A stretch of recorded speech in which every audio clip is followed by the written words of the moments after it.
우리 지역의 다양한 이슈와 현안들을 심층적으로 풀어보는 헬로 뉴스토크입니다. 주민들에게 꼭 필요한 정책과 사업을 추진하기 위해서는 행정과 지역사회의 협력이 중요한데요. 충남도 민관협치의 중추적인 역할을 담당할 충남민관협치회의가 운영되고 있습니다. 충남도 김미화 민관협치팀장, 충남민관협치회의 장수찬 의장과 자세한 내용 짚어보도록 하겠습니다. 안녕하십니까? 네, 안녕하세요. 네, 반갑습니다. 먼저 충남민관협치회의를 도입하게 된 배경이 궁금합니다.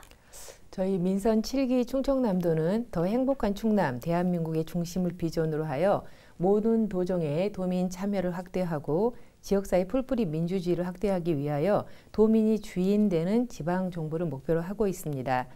이에 충남민관협치 활성화를 위한 기본조례를 2018년 제정하여 충남민관협치회의 제1기를 2019년에 구성하여 운영하였습니다.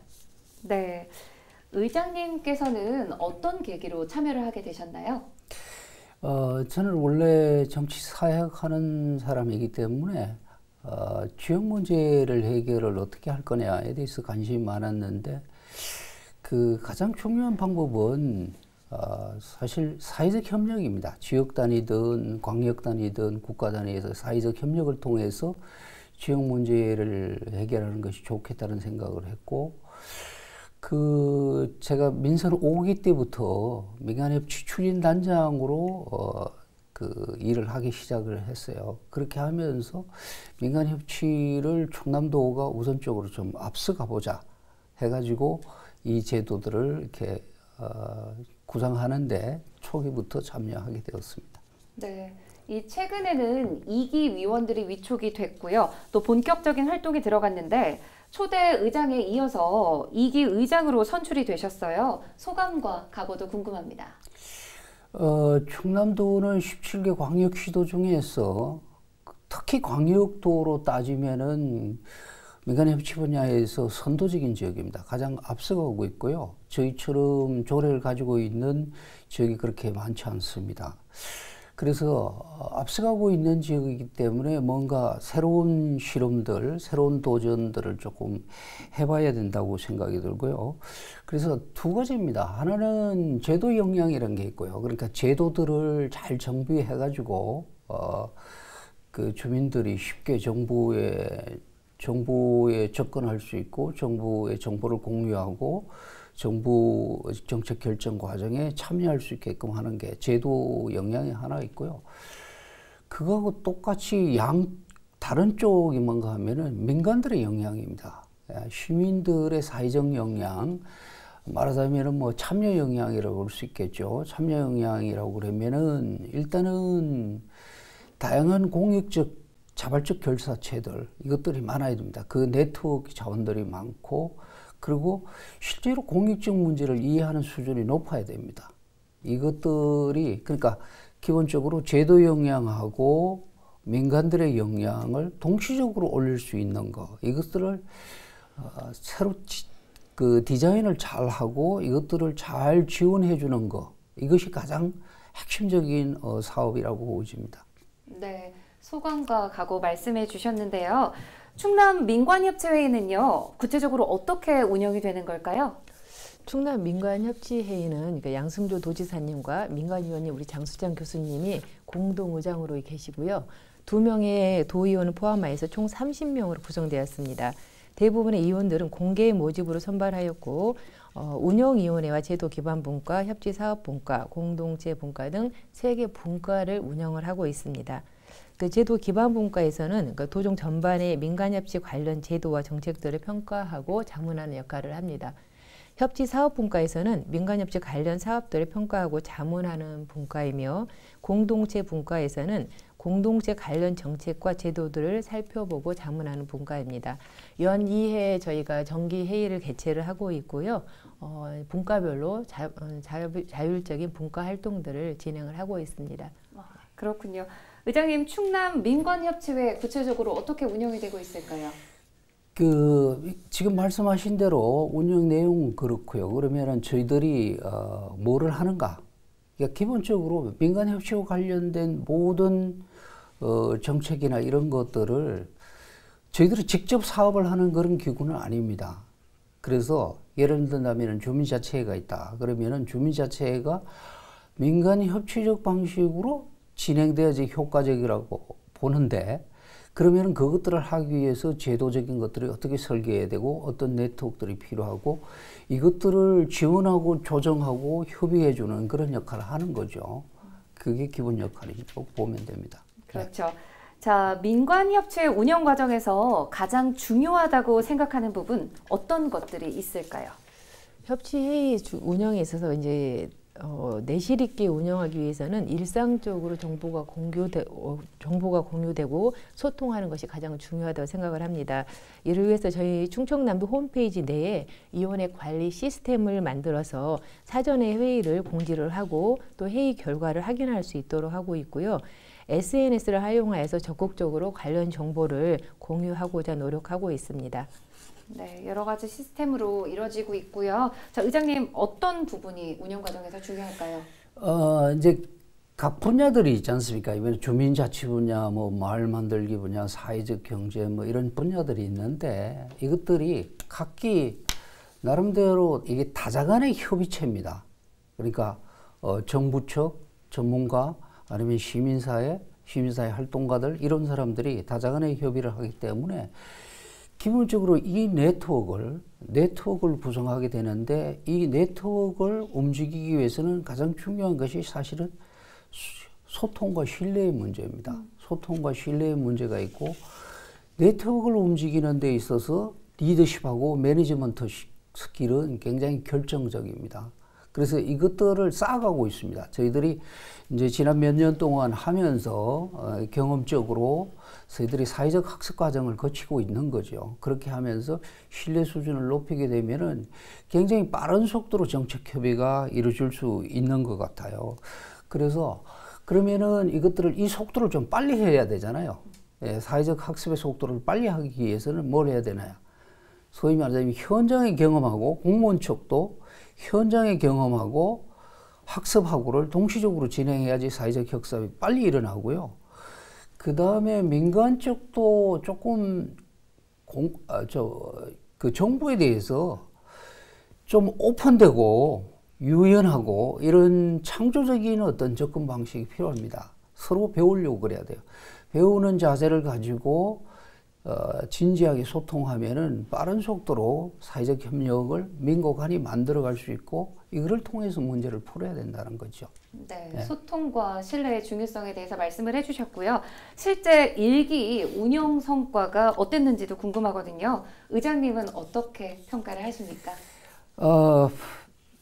진도가 나가긴 나갑니다. 진도가 나가긴 나가는데 좀 더뎌요. 뭐 이게 사회적 학습이라는 게 그렇게 빨리 나가지는 않죠. 그러니까 저희들이 주민참여 사다리 8단계가 있어요. 8단계가 있는데 이제 그렇게 8단계 중에서 지금 제가 이제 학문적으로 평가를 한다 그러면은 한 4.8단계 정도 와 있습니다. 그래서 4.8단계에 있는데 5단계에 들어가야지 이게 시너지 효과를 막 내기 시작하거든요.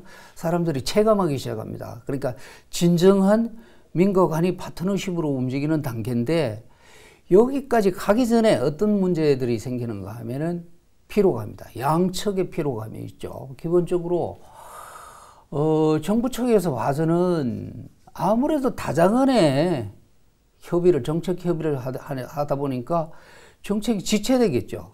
아니면은 불확실성 이런 것이 늘어나고 또 아니면은 비용이 많이 듭니다.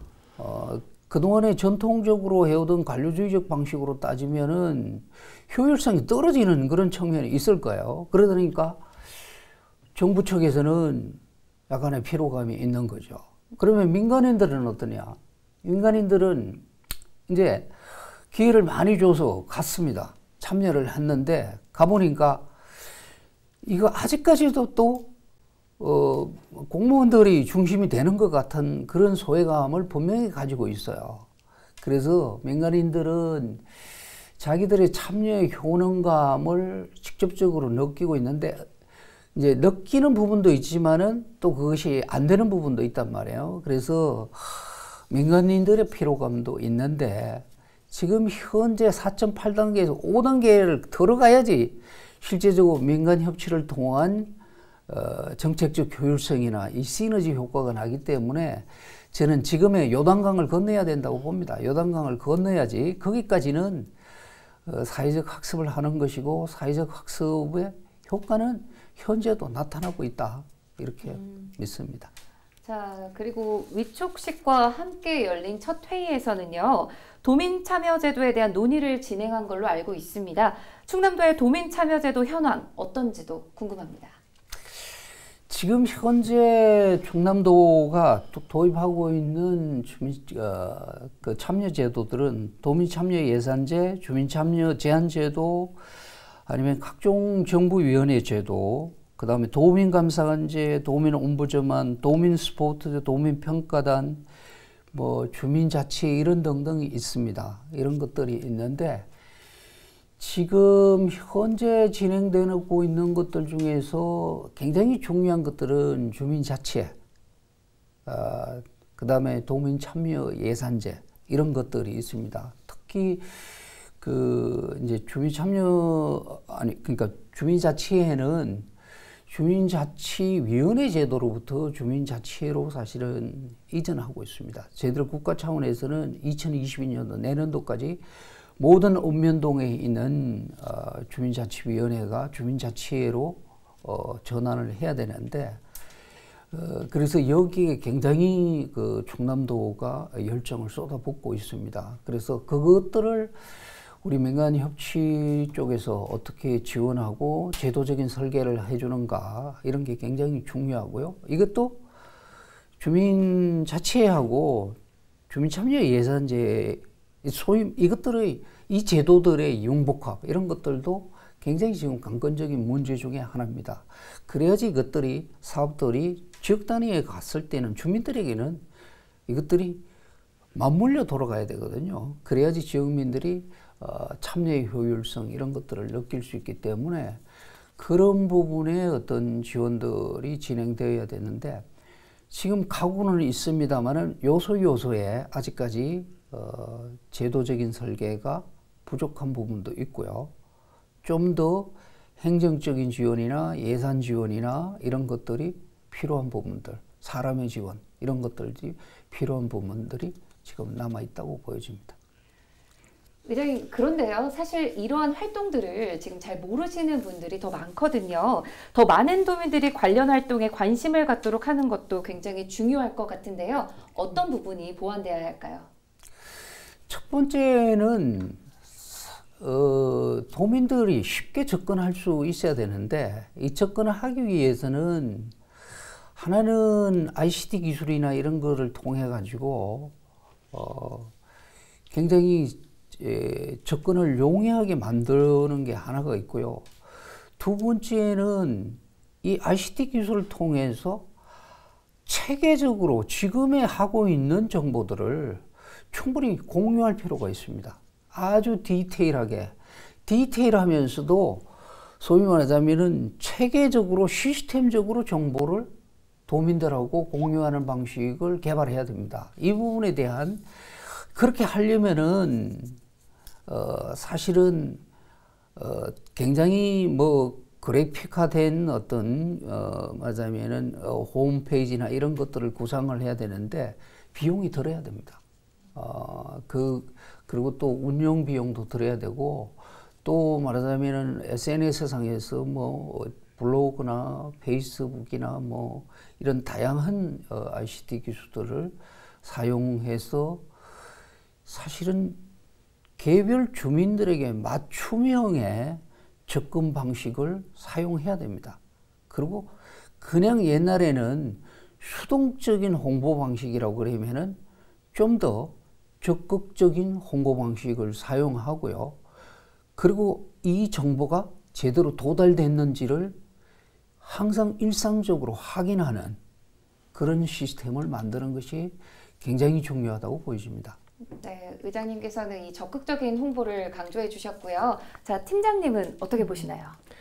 사실은 의장님께서 말씀하신 것처럼 도에서 적극적인 정보 공개에 굉장한 심혈을 기울이고 있습니다. 그래서 최근에는 다양한 경로와 방식을 이용을 하고 있는데요. 특히 이제 유튜브나 페이스북 등을 이용해서 도정에서도 많은 정책들을 홍보를 하고 있고 홍보 방안들을 개선을 하고 있습니다. 도에서 가장 적극적으로 정보를 공개하고 있는 것은 충청남도 홈페이지 충남넷입니다. 이 충남넷에는 도정의 모든 정보들이 종합적으로 들어있다고 볼 수 있는데요. 도민들께서도 충남도에서도 적극적으로 정보를 공개하기 위해서 노력하고 있지만 도민들께서도 충남넷을 자주 접속하셔서 보다 쉽게 정보를 공유하고 활용해 주셨으면 합니다. 또한 좋은 정보를 이웃에게 알려주시는 것도 적극적인 참여의 하나라고 생각을 합니다. 충남넷의 많은 이용을 부탁드리겠습니다. 네, 그런데요, 이 코로나19 상황도 조금은 변수가 될 수 있을 것 같은데요. 현재 여러 명의 인원이 모이는 행사가 제한이 되면서 활동이 위축되지 않을까 조금 우려가 되는데요. 이 문제는 현장에서 어떻게 대응을 해나가실지 궁금합니다. 지난해에는 19년에 비해 코로나로 인한 도민 참여 활동이 위축된 것은 사실입니다. 하지만 온라인 기반의 회의 방법들이 널리 확산되면서 오히려 강역 지방 정부의 단점인 교통의 어려움을 극복할 수 있는 새로운 계기가 되었습니다. 디지털 소통 역량과 디지털 사용 환경의 차이를 개선을 한다면 오히려 코로나 이전보다 효율적인 참여 방안들이 마련될 수 있을 것으로 생각이 되고요. 이를 위해서 저희는 화상회의 방법 등 어떤 디지털 소통 역량 강화 교육을 지난해부터 실시하고 있으며 올해도 지속적으로 실시할 예정입니다. 네, 알겠습니다. 자, 충남 민관협치회의 2기 활동 계획, 이런 부분에 집중하겠다라는 부분들이 있다면 어떤 것들이 있을까요? 그 민관협치회의가 사실은 하나는 이제 그 민관협치가 정보 공유, 두 번째는 정책 협의, 세 번째는 주민의 참여와 공동 정책 결정, 이 세 가지거든요. 이 세 가지인데 저희들이 민간인 협치를 조금 사회적인 파급 효과를 노리려고 그러면은 충남도에서 굉장히 중대한 사회적 문제 아니면 갈등적인 문제를 해결하는데 수기적 방식으로 문제를 풀어야 됩니다. 그것을 보여주면은 민간인 협치라는 것이 저렇게 갈 수 있겠다. 예를 든다면 신고리 오리고기를 그 공사를 중단할 거냐 계속할 거냐를 놓고 공론조사를 했어요. 그래서 3개월 동안 공론조사를 해서 문재인 정부가 해서 그것이 굉장히 엄청난 파급 효과를 가졌거든요. 그러한 시도들이 이루어져야지 나름대로는 민간협치가 주목받기 시작할 테고 사실은 우리 도민들이 몸으로 말하자면 그것들을 경험하게 될 수 있는 계기가 마련하는 그런 계기를 마련하는 것이 나름대로 굉장히 중요하다 이렇게 말씀을 드릴 수 있겠습니다. 네, 마지막으로 방송을 통해서 전하고 싶으신 말 있다면 해주시죠. 지역의 다양한 과제를 해결하기 위해서는 지역 주민들의 참여와 합의가 필수인 시대입니다. 아무리 좋은 제도와 정책을 만들어도 참여하는 주민이 없다면 형식에 그치고 맙니다. 충남도가 더욱 좋은 제도와 정책을 만들어 실질적으로 도민이 주인이 되는 지방정부를 만들 수 있도록 도민 여러분의 적극적인 관심과 참여 부탁드립니다. 네, 의장님께서도 마지막으로 한 말씀 부탁드립니다. 예, 저희 충남도는 사실은 다양한 주민 참여 제도, 위원회 제도, 민간 위탁 제도 등등을 통해서 도민들을 초대하고 있습니다. 정부가 개방되어 있습니다. 충남도가 초청하고 있는 이 기구들에게 적극적으로 참여해 주시면 감사하겠습니다. 아직까지 저희들의 참여가 아직까지는 수동적인 측면에 있습니다. 적극적이고 능동적인 참여로 저희들이 전환해야 되겠습니다. 적극적으로 참여해 주시길 마지막으로 다시 부탁을 드립니다. 네, 알겠습니다. 오늘 두 분 나와주셔서 고맙습니다. 행정과 지역사회의 협력을 통해서 도민들이 정말 원하는 다양한 정책들을 발굴하고 추진해 나갈 수 있습니다. 충남 민관협치회의 활동이 더 활성화될 수 있도록 지역 주민 여러분도 관심을 갖고 지켜봐 주시면 좋을 것 같습니다. 헬로 이슈토크, 오늘 저희가 준비한 소식은 여기까지입니다. 함께해 주신 여러분 고맙습니다.